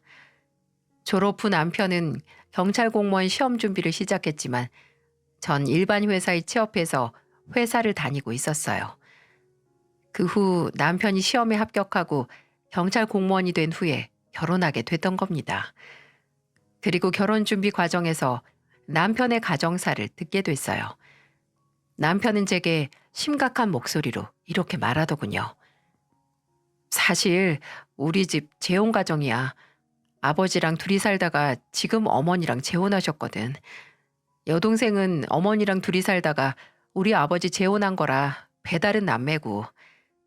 그랬구나. 그래도 같이 살고 있는 사람이 가족인 거지. 어머니랑 여동생도 오래 같이 살아서 핏줄 나눈 가족이나 다름없어. 우리도 예쁜 가정 만들자. 그래, 우리 정말 잘 살아보자. 저는 남편의 가정사를 듣고 마음이 찡하더라고요. 남편은 아버님과 둘이 살다가 아버님이 재혼하면서 지금의 어머님과 여동생까지 함께 살게 된 겁니다. 남편이 어릴 적에 아버님이 재혼하셨기에 사실 한평생을 같이 살았다고 해도 과언이 아니었어요. 처음 예비 시댁에 갔을 때 남편과 시누이가 닮은 구석이 없다는 생각을 하긴 했지만 뭐 대수롭지 않게 생각했어요. 그러다 남편이 말해준 가정사를 듣자 어느 정도 이해가 가더군요. 그래도 시댁 식구들이 서로 사이도 좋아 보였고 화목해 보여서 재혼 가정에서 컸다는 남편의 고백이 큰 문제라고 생각되지 않았습니다. 대학 때부터 만나면서 연애 기간이 제법 길었는데 예비 시댁에 가정 불화가 있거나 자주 싸우는 분위기는 아니었어요. 무엇보다 가까이에서 지켜본 남편도 성품 좋은 사람이라 결혼까지 꼴이 날 수 있었고요. 남편은 법 없이도 살 수 있는 사람이라고 할 만큼 참 정직하고 바른 사람이었어요. 그래서 이 사람과 평생을 산다면 고난과 역경을 다 이겨낼 수 있을 것 같았어요. 지금 제가 하고 있는 사업도 옆에서 든든하게 응원해주는 남편 덕분에 시작할 수 있었답니다. 결혼 후 회사를 그만두고 사업을 시작하는 걸 저는 꽤나 망설였어요. 그때 첫째를 임신 중이기도 했고 남편은 공무원이라 월급이 많지도 않았습니다. 그러다 보니까 맞벌이를 해야 된다는 생각을 강하게 하고 있었어요. 그렇게 고민하고 있던 저를 보면서 남편은 이렇게 말했습니다. 당신 하고 싶은 일 있으면 편하게 해. 내가 당신이랑 애기 굶겨 죽이겠어? 그래도 사업이 바로 수익이 나오는 것도 아니고 당신 월급으로만 생활하면 빠듯할 텐데. 처음에 자리 잡을 동안 같이 아껴 쓰고 살자. 금방 그러다가 자리 잡을 거야. 고마워. 그렇게 말해주니까 힘이 난다. 내가 꼭 성공해서 우리 남편 호강시켜 줄 거야. 남편의 응원을 받고 자신감을 얻은 저는 다니던 회사에 육아휴직을 끝으로 퇴사를 하게 됐어요. 아이를 키우면서 사업까지 시작하는 건 힘든 일이었지만 가족을 생각해서 버틸 수 있었습니다. 무엇보다 남편이 육아와 집안일에 적극적이었기 때문에 가능한 일이었어요. 그렇게 열심히 살다 보니까 쇼핑몰도 금세 자리를 잡았고 입소문이 나면서 그야말로 대박이 났습니다. 하지만 좋은 일이 있으면 안 좋은 일도 같이 생긴다고 하죠. 쇼핑몰이 대박 날 때쯤 아버님은 간경화 진단을 받고 투병 중이셨어요. 사실상 시댁의 가장이었던 아버님이 아파서 일을 못하게 되자 시댁이 경제적으로 어려워지기 시작했어요. 그래서 아예 살던 집까지 내놓게 되었죠. 이 사실을 다 듣고 제가 어떻게 가만히 있을 수 있겠습니까? 게다가 경제적으로 여유가 생기고 있어서인지 시댁을 도와야겠다고 생각했어요. 그래서 2억 정도 되는 빌라를 제 명의로 얻어들였습니다. 그렇게라도 보탬이 되고 싶은 순수한 마음이었어요. 제가 시댁의 형편을 알고 시댁 식구들을 이사시켜 드리겠다고 말하자 남편은 이렇게 말했습니다. 여보 고마워. 아버지가 당신 덕분에 편하게 지내실 것 같아. 내가 당장 해드릴 수 있는 거니까 당연하지. 아버님이 괜찮아지셔야 할 텐데 걱정이다. 당신 덕분에 금방 나으실 거야. 어머니도 이사하고 너무 좋아하셔. 당신한테 고맙다고 계속 말씀하셨어. 저는 기뻐하는 남편과 시댁 식구들을 보자 마음이 편해졌어요. 그때는 보탬이 될 수 있는 일이 있다는 게 참 좋았습니다. 하지만 저와 남편의 기대와 달리 아버님의 건강은 좋아질 기미가 보이질 않는 거예요. 게다가 원래도 힘들었던 시댁의 경제적 상황이 갈수록 기울어지기 시작했습니다. 그리고 결국 병을 이기지 못한 아버님은 세상을 떠나고 말았어요. 아버님이 아팠던 기간 동안 제 쇼핑몰은 승승장구했지만 시댁 상황이 좋지 못해서 저는 여러 방면으로 도와드리고 있었습니다. 종종 어머님께도 용돈도 보내드리면서 지치지 않게 격려해드리기까지 했어요. 이런 노력에도 아버님을 먼저 떠나보내고 온 가족이 심적으로 힘든 시간을 보냈답니다. 그 상황에도 산 사람은 살아야 한다는 잔인한 말처럼 힘든 마음을 추스르고 일에만 집중했어요. 그렇게 정신없이 7년이란 시간이 흘렀습니다. 그 사이 큰아들은 초등학교에 입학을 했고 둘째 딸은 유치원에 다니고 있었어요. 제가 운영하던 쇼핑몰도 제법 규모가 커졌고 매출도 안정적으로 잘 나오고 있었습니다. 하지만 아버님이 떠난 후 모든 가족이 정신 차리고 살았던 건 아니에요. 아버님이 떠나고 어머님과 시누이만 남겨진 집에서는 늘 사건 사고가 끊이질 않았어요. 그 중에서도 시누이는 정말 심각했죠. 결혼하고 1년 만에 이혼을 당한 겁니다. 저와 남편은 어리둥절해서 시댁을 가봤어요. 대체 무슨 일이 있었길래 1년 만에 이혼을 하나 싶더라고요. 그래서 시댁에 가보니 시누이가 어머님 옆에서 투덜거리면서 있는 게 보이더라고요. 저는 시누이를 보며 걱정스러운 목소리로 물었습니다. 아가씨, 무슨 일이에요? 갑자기 이혼이라뇨? 저도 정말 어이가 없어요. 유부녀가 나이트 가지 말라는 법이 있어요? 그냥 평소처럼 나이트에서 놀다가 어쩌다가 눈이 맞은 남자가 있었는데 그걸 어떻게 알고는 이혼하자는 거예요. 아가씨 나이트 갔어요? 가정도 있는데 거길 왜 갔어요? 난 정말 잠깐 놀려고 갔던 거라니까요. 스트레스만 풀려고 갔던 거예요. 먹긴 놈이 성낸다고 정말 황당하지 않습니까? 아직도 시누이 생각만 하면 무늬만 어른인 애를 보는 것 같았어요. 30 중반 나이가 되도록 제대로 일해본 적도 없었습니다. 이렇게 말하면 시댁이 대단한 부자라서 그런 거라고 하시겠죠? 저희 시누이는 금수저라 일을 안 한 게 아니고 그냥 일하기 싫어서 일 안 하는 배짱이었어요. 그런 시누이가 어떻게 좋은 남자 만나서 결혼하는가 싶었는데 1년 만에 이혼을 당한 겁니다. 근데 잘못은 누가 봐도 시누이가 잘못했는데 왜 이렇게 당당한가 이해할 수가 없었어요. 남편도 황당했는지 황당한 목소리로 말하더군요. 유부녀가 성인 나이 다 안 가는 건 상식이지. 말을 꼭 해줘야 알아? 네가 애야? 그리고 놀러 갔으면 놀고만 오든지 거기서 남자는 왜 만나? 그거야말로 네가 법적으로 잘못한 거라고. 뭘 잘했다고 토끼 눈을 뜨고 억울하단 말을 해? 오빠는 왜 맨날 다 내가 잘못했대? 남편이 얼마나 나한테 소홀했으면 내가 그런 장소에서 눈이 맞겠냐고. 그럼 남편이랑 대화를 했었어야지. 그리고 아무것도 안 하는 백수인 너를 누구보다 아껴주던 사람한테 네가 지금 뒤통수 친 거야. 알긴 알아? 정신 차려. 하루에 세 끼 챙겨 먹고 산다고 다 사람 아니야. 네가 한 짓이 얼마나 짐승만도 못한 짓인지 제대로 반성해. 어머니도 얘 더 이상 감싸지 마세요. 남편은 화가 잔뜩 난 채로 시누이를 타박했어요. 어머니도 남편이 정색을 하면서 말하니까 중간에서 어쩌지도 못하고 난감해 하셨고요. 제가 생각해도 남편 말에 100번 동의했어요. 누가 봐도 시누이가 잘못한 거고 솔직히 이혼당해도 싸지 않습니까? 결국 시누이는 결혼 1년 만에 이혼했고 다시 시댁으로 돌아와서 어머님과 둘이 살게 된 거예요.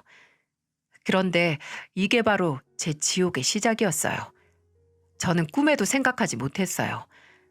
다른 사람이 보기에는 시누이 이혼이 저한테 무슨 영향을 줄까 싶겠지만 제 사연을 끝까지 들으시면 아마 이 말을 손으로 탁 짚으실지도 모르겠어요. 시누이가 원래도 배짱이 같은 날라리과였는데 이혼까지 당했으니 인생이 망했다고 생각했나 봐요. 보통 이렇게까지 벼랑으로 몰리면 더 정신 바짝 차리고 살아봐야겠다고 생각하는 게 정상 아닌가요? 시누이는 이혼하고 시댁에 들어온 이후로 미친 사람처럼 술만 퍼마셨어요. 그런데 더 황당한 건 어머님이 전혀 말리지 않는다는 거였어요. 한 번은 저녁에 사무실에서 재고 정리할 게 남아있어서 한창 일하고 있는데 시누이한테서 전화가 온 거예요. 한밤중에 무슨 일인가 싶어서 시누이의 전화를 받았습니다. 그런데 세상에 술에 취해서 제대로 발음도 못하는 시누이 목소리가 들리더군요.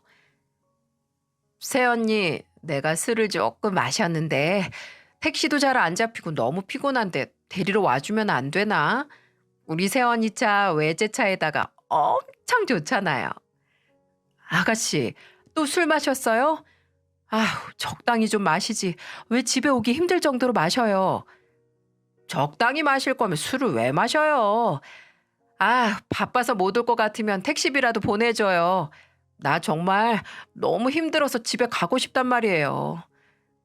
저는 아가씨 술 마시고 집에 갈 돈 보내줄 만큼 그렇게 이해심이 넓지가 않아요. 솔직히 아가씨가 지금 술 마시고 놀러 다닐 때 아니잖아요. 정신 차리고 알아서 집으로 조심히 가요. 안 그래도 바빠 죽겠는데 술에 취한 아가씨 전화를 받고 나니까 기분이 더 안 좋았어요. 그리고 너무 당연하다는 듯 저보고 데리러 오라는 둥 택시비를 보내라는 태도에 정말 화가 났어요. 대체 일도 안 하고 집에서 놀기만 하는데 무슨 힘든 일이 있다고 매번 저렇게 나가서 노는지 이해할 수가 없었어요. 그런데 다음 날 어머님의 전화를 받고 나서 왜 시누이가 저렇게 개념 없는 아나무인으로 사는지 단번에 알겠더군요.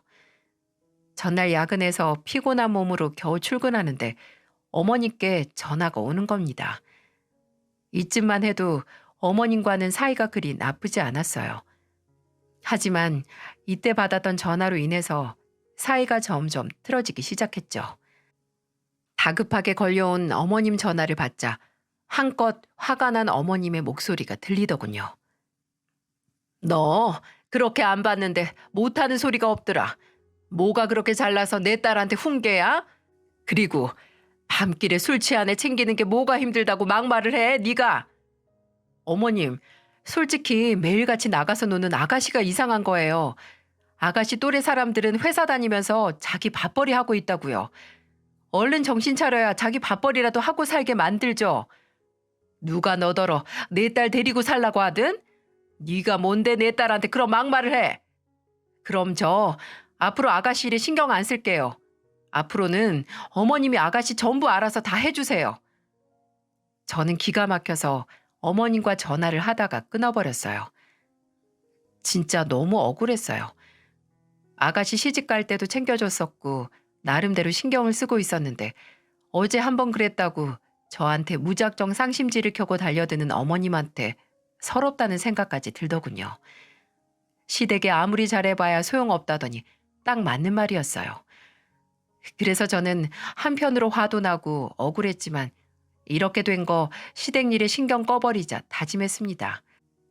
사실 그동안 도와주면서도 좋은 마음으로 시댁을 돕긴 했지만 점점 당연하게 받는 어머님과 시누이의 태도에 찜찜하기만 했거든요. 그래서 오히려 잘 됐다 싶었습니다. 하지만 개벌은 남 못 준다고 돈 벌어본 적 없던 시누이가 하루아침에 정신을 차렸겠어요? 시누이는 자연스럽게 제게 전화를 했습니다.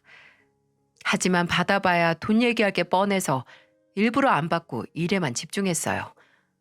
그런데 퇴근하고 집에 가보니까 현관 앞에 떡하니 시누이가 보이는 거예요. 그날은 일찍 애들을 데리고 집에 오는 날이라서 평소보다 일찍 집에 갔던 날이었습니다. 시누이는 저를 보자마자 반가운 얼굴로 말했습니다. 언니, 요즘 바쁜가 봐요. 그러다가 진짜 부자 되는 거 아니에요? 그걸 왜 아가씨가 신경 쓰세요? 실없는 소리 할 거면 그냥 가요. 일부러 더 냉랭한 태도로 시누이에게 말했는데 시누이는 뻔뻔하게 더 친한 척을 하면서 저희 집 거실까지 들어왔어요. 그리고는 제가 소파에 내려두는 가방을 보고는 이렇게 말하더군요. 새언니, 저도 이런 가방 좀 사줘요. 솔직히 명품 가방은 애엄마가 아니라 제가 들어야 되는 거 아니에요? 누구한테 잘 보이려고 이렇게 비싼 가방을 들고 다녀요, 애엄마가. 그런 비싼 가방을 백수인 아가씨가 왜 들고 다니게요? 일하는 사람이 들고 다니는 게 맞지. 일도 안 하고 맨날 술 마시러 다니는 아가씨한테 더 안 어울려요. 저도 일할 거예요. 그러니까 가방을 사주던지 아니면 있는 가방이라도 좀 주세요. 그래야 나도 면이 살아서 뭐라도 하고 다니죠. 세상에 명품 가방 없어서 일 못하는 사람 보셨나요? 정말 저런 생각으로 인생을 사는 시누이가 어이가 없었어요. 그리고 누가 보면 저한테 마치 명품 가방이라도 맡겨둔 사람이라고 생각하겠더군요. 아마 친동생이었어도 저런 태도로 나오진 않았을 거예요. 저는 답답한 소리를 내뱉는 시누이를 보면서 한심하다는 표정으로 말했습니다.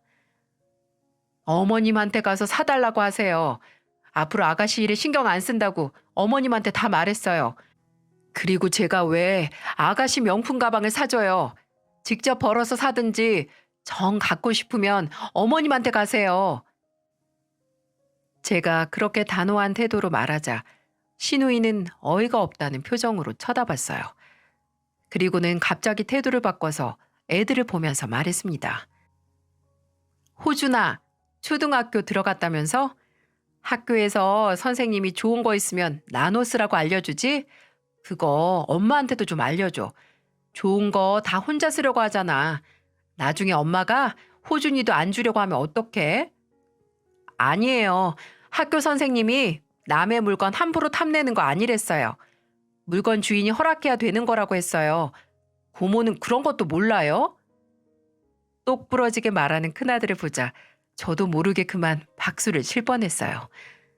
저랑 대화가 안 되니까 큰아들을 빌미로 한몫 챙기려고 했던 것 같은데 제 아들이 생각보다 똑똑하더군요. 정말 한심하지 않습니까? 차라리 시누이가 명품백 사겠다고 나가서 일을 했으면 좋겠다는 생각까지 들었어요. 하지만 시누이는 제대로 일할 생각은 안 하고 제가 애들 챙기느라 한눈 판 사이에 무슨 짓을 했는 줄 아십니까? 글쎄 옷방에서 제 가방을 들고 나가려는 걸 딱 걸리고 말았어요. 그 순간 너무 기가 차서 정말 경찰이라도 부르고 싶은 심정이었답니다. 어이가 없어서 시누이를 붙들고 말했어요. 이 노력으로 일을 했으면 아가씨 아마 저보다 더 잘 살았을 거예요. 이럴 정신이 있으면 나가서 아르바이트라도 해요. 돈도 많이 벌면서 이런 거 하나 못 줘요? 사주지도 않을 거면 쓰던 거라도 내놔요. 무슨 가방 맡겨놨어요? 여기가 세탁소도 아니고 왜 그렇게 뻔뻔해요? 나가요. 그리고 이런 짓 할 거면 다시는 오지 말고요. 비싼 가방 든다고 사람도 명품 되는 거 아니에요. 제발 정신 차리고 인간부터 되세요. 저는 시누이를 현관 밖으로 밀치면서 화를 냈어요. 무슨 저희 집이 세탁소도 아니고 맡겨둔 가방 찾으러 온 사람 마냥 참 뻔뻔하다고 생각했습니다. 애도 아니고 안 준다고 훔쳐갈 생각을 누가 할 수 있겠어요? 이날 시누이가 집에서 했던 만행을 저녁에 남편에게 다 털어놨어요. 남편은 미안한 얼굴로 제게 사과를 하며 말하더군요. 당신이 아버지 투병 생활 때부터 지금까지 얼마나 세심하게 시댁 챙겼는지 내가 다 알아. 그래서 너무 고맙고 지금 너무 미안해. 앞으로 이런 일 없게 내가 단속 잘할게. 당신이 나한테 미안할 게 뭐 있어. 그냥 나도 시댁 식구들이랑 잘 살고 싶어서 도와주고 했던 거지. 근데 아가씨는 점점 그 선을 넘고 있어. 당신이라도 얼른 좀 일하라고 말 좀 해봐. 내가 말해봤는데 어머님부터 소용이 없었어. 너무 신경 쓰지 마. 내가 더 신경 쓸게. 정말 미안해. 제가 시댁을 챙겨줄 때마다 남편은 무척이나 고마워했어요. 게다가 제가 바빠서 친정 행사에 못 갈 때도 아이를 데리고 가주던 남편이었습니다. 남편이 고맙다는 말도 해주고 친정에도 잘하니까 저도 시댁을 챙겨주면서 살았던 거예요. 그런데 이제는 제가 시댁 전용 지갑이라도 된 것처럼 대하는 시누이와 어머니께 크게 실망했던 겁니다. 아마 남편처럼 지나가는 말이라도 고맙다는 말 한 번이라도 했다면 이렇게 사연을 쓰고 있을 일도 없었겠죠. 하지만 시누이 상태를 보면 어머님도 어땠을지 예상이 가지 않으신가요? 시누이는 말 그대로 어머님을 보고 자란 판박이었습니다. 왜냐하면 어머님도 특별한 일을 하는 분은 아니었어요. 가정주부로 지내면서 가끔 소일거리나 하는 정도였죠. 그런데 저한테 전화해서 볼멘 소리를 하시는 거예요. 그러면서 제게 투덜거리면서 어머님이 제게 이런 부탁을 하셨습니다. 요즘에는 손목도 아프고 오래 서 있으면 허리도 아파서 설거지도 못하겠어. 옆집 보니까 식기세척기 요즘 잘 나온다는데 나도 그거 하나만 사서 보내줘봐라. 식기세척기요? 둘이 사는데 식기세척기 필요할 정도는 아닐 것 같은데요. 그걸 왜 네가 정하니? 내가 힘들다는데. 시어머니가 힘들다고 하면 군말 없이 사주면 될걸. 어디서 또 훈계질이야? 집에서 놀고 있는 사람이 둘이나 있는 집에 식기세척기를 사야 된다고 생각하시나요? 4인 가족이 생활하는 저도 한 번도 생각해 본 적 없던 식기세척기 얘기에 황당했어요. 그런데 어머님은 저를 더 이해 못하겠다는 목소리로 화를 내셨습니다. 그래서 저는 황당한 목소리로 어머님께 말씀드렸죠. 힘드시면 놀고 있는 아가씨 시키세요. 그러면 어머님이 힘들 일도 없잖아요. 너무 힘들어서 못하시겠으면 아가씨한테라도 시켜야지 어쩌겠어요. 일하고 애도 보는 저도 집안일 하면서 잘 다녀요. 효도는 딸이 해야지 왜 며느리가 해요? 아가씨한테 부탁하세요, 어머님. 어머님께 아가씨한테 부탁하라는 말을 하곤 끊어버렸어요. 세상에 이렇게 뻔뻔하게 며느리한테 이런저런 부탁하는 시댁이 또 있을까요? 요즘 며느리 무서워서 명절에도 편히 못 부른다는데 저는 왜 이렇게 살고 있는지 모르겠습니다. 제가 시댁에서 대단하게 대우받자고 집도 구해주고 용돈 챙겨가며 살았던 건 아니에요. 그냥 다 같이 잘 살기 바라는 마음뿐이었는데 어머님과 시누이가 전혀 개선의 의지가 없는데 저만 잘 살기 바란다고 잘 사라질 수 있겠습니까? 그동안 헛된 희망을 품었구나 싶었어요. 요즘처럼 살기 힘든 세상에 잘 살아보겠다고 마음 먹고 살아도 힘든 세상인데 어머님과 시누이는 철이 없었습니다. 철딱선이라는 표현이 딱 맞아떨어졌죠. 저는 당연히 일을 하고 있기도 하고 애들을 2명이나 케어하는 입장에서 차가 당연히 필요하지 않겠습니까? 그런데 어머님은 다음날 집으로 찾아오셔서 퇴근하는 주차장에서 걸어오는 저를 보면서 말했습니다. 시어머니가 식기세척기 좀 사달라고 했다고 그렇게 싫다고 하더니 너는 먹고 살만한가 보다. 차도 외제차에 옆구리에 비싼 가방까지 턱하니 끼고 아주 살만 나겠어. 제가 번 돈으로 제가 사는 건데 뭐가 문제예요? 어머님, 이거 다 제가 힘들게 번 돈으로 산 거예요. 힘들기는 뭐가 힘들어? 그래봐야 인터넷 장사면서. 너 진짜 뻔뻔하다. 서방 없는 년이라고 네가 지금 나 무시하는 거지? 어머님이 절 무시하는 거겠죠. 그리고 어머님 저한테 이러실 시간 있으면 아가씨 보고 일하라고 가르치세요. 네가 왜 내 딸 걱정을 해? 그리고 이제는 아주 대놓고 나랑 내 딸을 무시하는데 내가 가만두고 볼 것 같아? 좋은 말로 할 때 며느리 할 도리를 해야지.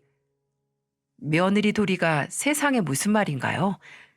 그럼 저는 지금까지 시댁을 돕고 있었던 게 다 허무맹랑한 쇼였던 겁니까? 어머님은 제가 그동안 도와드렸던 게 당연하기라도 한 것처럼 말씀하셨어요. 그리고는 며느리 할 도리를 하라면서 당당하게 말하는데 참 기가 막혔죠.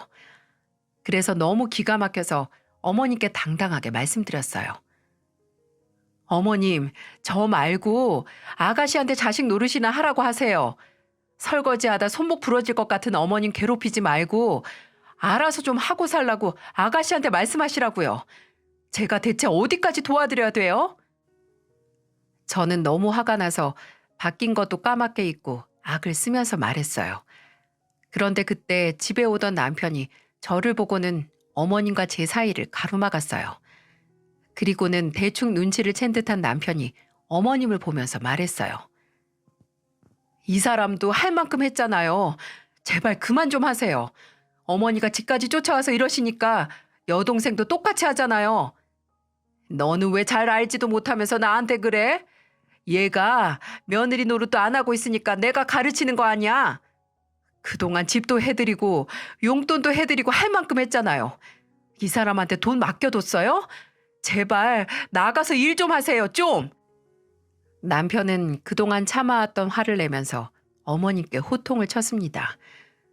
그동안 남편도 어머님 등살에 스트레스를 많이 받은 상태라서 그날 어머님께 저보다 더 화를 냈던 거예요.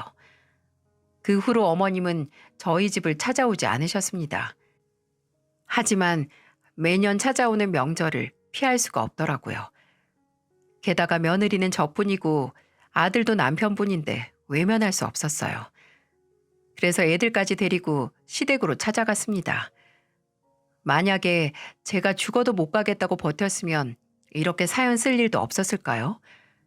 저는 명절에 시댁에서 싸웠다는 사연을 들으면 대체 얼마나 화가 나면 명절에 싸울까 싶었거든요.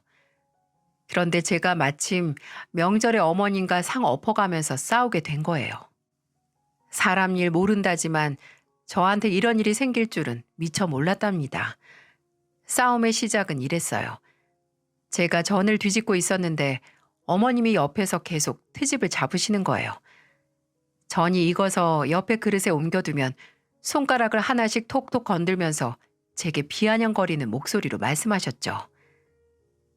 아니 너는 전을 이렇게밖에 못 만드니?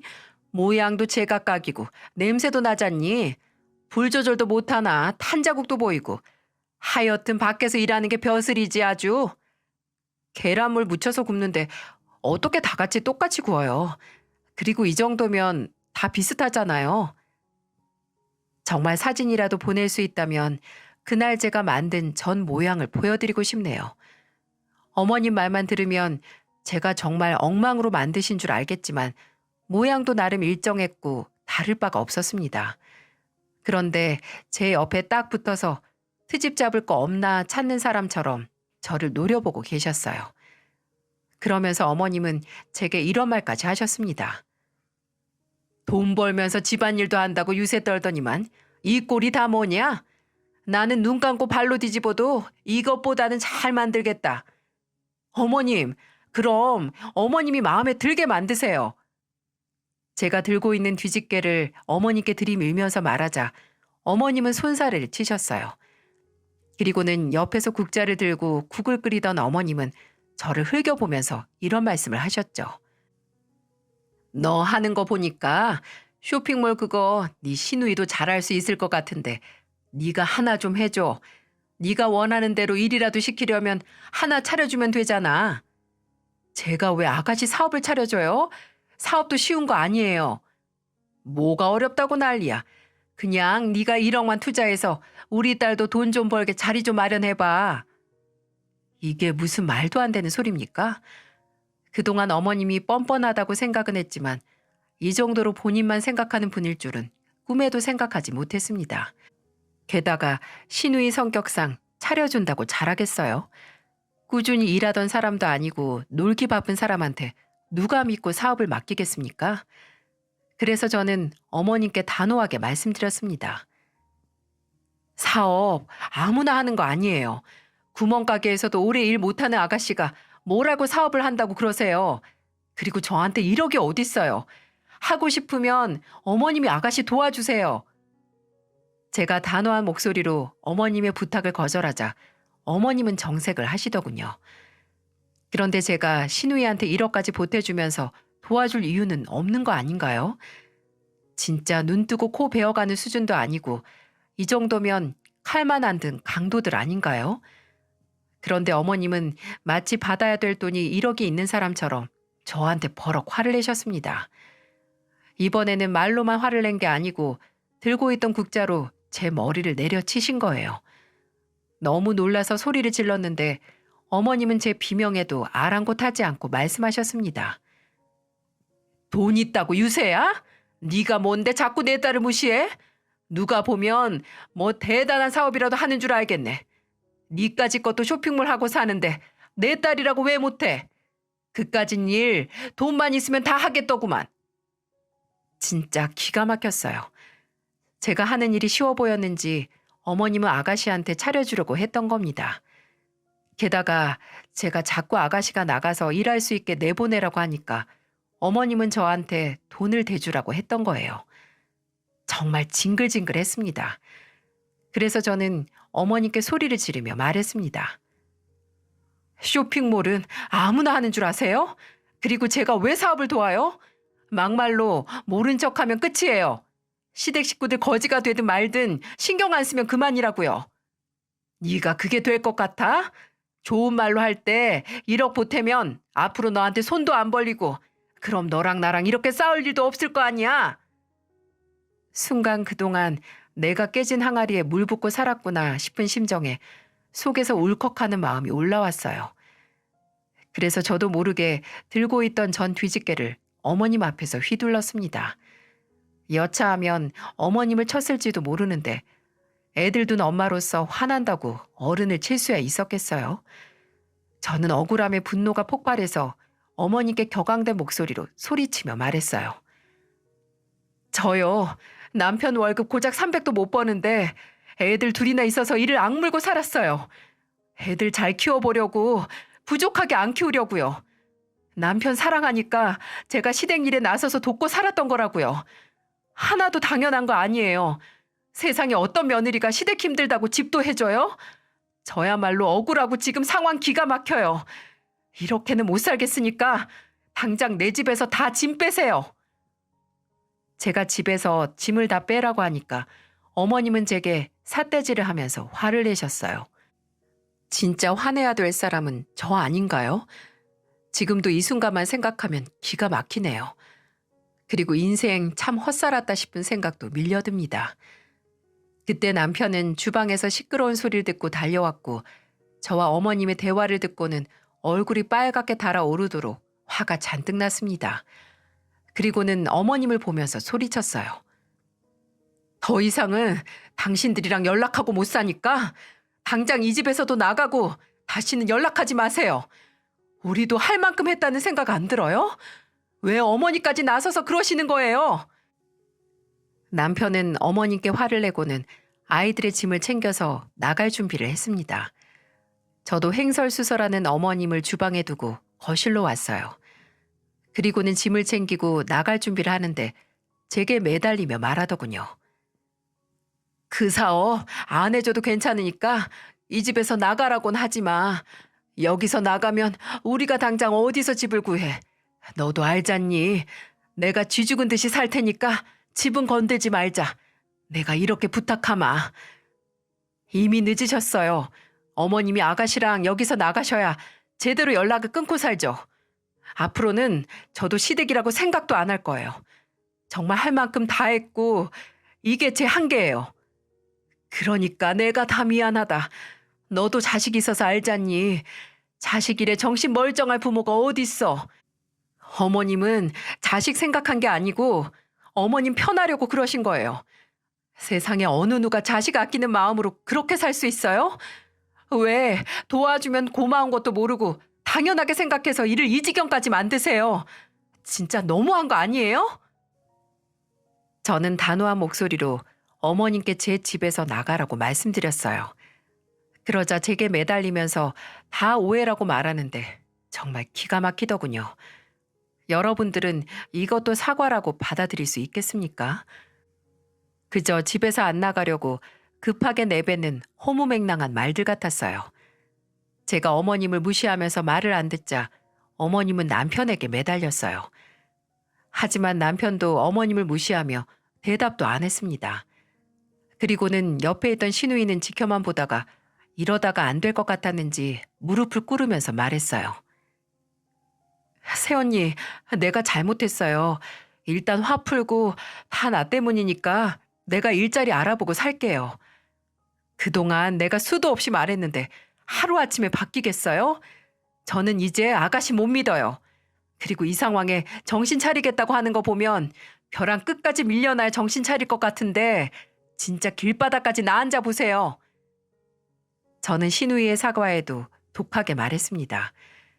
솔직히 시누이는 진짜 힘들어 봐야 된다고 생각했어요. 발등에 불이라도 떨어져야 움직일 것 같았답니다. 남편도 시누이 태도에 이골이 났는지 시누이를 보며 한심하다는 듯이 말했어요. 인생 그렇게 살지 마. 앞으로는 네가 벌어서 네 앞가림이나 잘하고 살아. 남편의 말에도 시누이는 잘못했다는 말만 되풀이할 뿐이었어요. 그동안 했던 행실을 생각하면 입이 10개라도 할 말이 없겠죠. 그래서 저는 시댁을 빠져나와서 바로 부동산의 집을 내놔버렸습니다. 저희 부부가 시댁을 나오고 나서 어머님과 시누이한테 수도 없이 전화가 왔었어요. 하지만 전화 남편은 단 한 통도 받지 않았습니다. 허울뿐인 사과만 할 게 뻔한데 받아서 뭐 하겠어요? 그리고 부동산에 집을 내놓자 집을 보러 오는 사람들이 생겨나기 시작했고요. 그때마다 시누이와 어머님은 다급하게 저를 찾아와서 빌더군요. 하지만 저는 얼른 가서 살 집이나 알아보라며 어머님과 시누이의 사과를 듣는 척도 안 했습니다. 그러던 어느 날 정말로 집을 사겠다는 사람이 나타난 거예요. 그래서 계약 직전이었는데 어머님이 제가 일하는 사무실로 찾아오셨더군요. 그리고는 수척해진 얼굴로 제 손을 잡으면서 말씀하셨어요. 내가 정말 미안해. 남편 그렇게 떠나보내고 딸 하나 있는 거 의지하면서 잘 살아보려고 했는데 생각처럼 안 되니까 답답한 마음에 너한테 기댔는데 내가 너무 내 생각만 했던 것 같다. 미안해 정말로. 이건 다 내 진심이야. 나는 네가 아들보다 더 든든해서 어떤 날은 네가 내 자식 같았어. 나 좀 이해해주면 안 될까? 저는 수척해진 얼굴로 나타나서 제 손을 잡으며 사과하는 어머님을 보자 지금까지와는 다른 분위기를 느꼈습니다. 하지만 이번 기회에 어머님과 시누이를 내쫓지 않으면 지난날 살아온 것처럼 살게 되는 건 아닌가 덜컥 겁도 났어요. 저는 어머님이 잡은 제 손을 빼내면서 말했습니다. 저도 어머님을 제 부모님처럼 생각하고 도와드렸던 거예요. 그런데 정말 친부모였다면 저한테 그렇게까지 안 하셨겠죠. 어머님은 저를 자식도 아니고 며느리도 아니고 그냥 돈 나오는 기계쯤으로 생각하셨으니까 저한테 그러신 거예요. 전 아직도 용서할 수가 없어요.